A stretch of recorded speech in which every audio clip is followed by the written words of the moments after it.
Bueno. Mireu, queridos, mireu el atrezzo. I és que esta setmana, el divendres 30 de gener a les 7 de la vesprada, presentem la gran superproducció i la gran sèrie de la última bala perdida. Jo vos recomano que aneu a les 6:30 a Fundació Mutua Levante.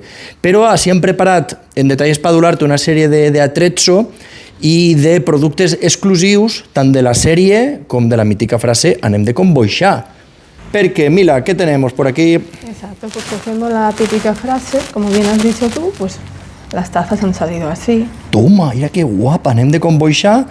Y la última... Con el logo de la webserie esta tan especial y tan macollana. Que estamos dando tanto por el saco y que esperamos que lo disfrutéis la gente igual o más que nosotros. Y va a estar un escaparate especial en Detalles pa Adularte, con productos sobre todo de anem de convoixar, va a haber aquí... Chapas, imanes... Y atrezzo. ¿Y ese día vais a llevar alguna cosita, algún detalle? Si quieren verlo y viéndolo, comprando alguna cosita, pues allí estaremos también nosotros, en una mesita, estaremos allí.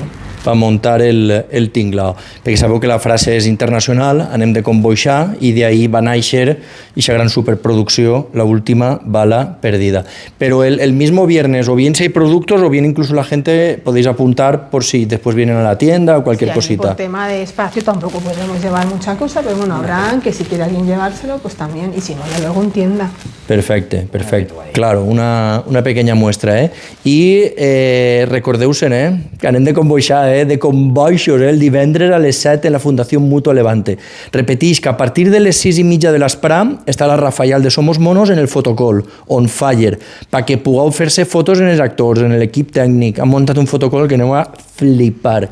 A les 7 es reprodueix, farem la presentació, i a les 9 n'hi ha sopar en la fila Realistes, que es podeu apuntar, per així vos compartir el link, correcte?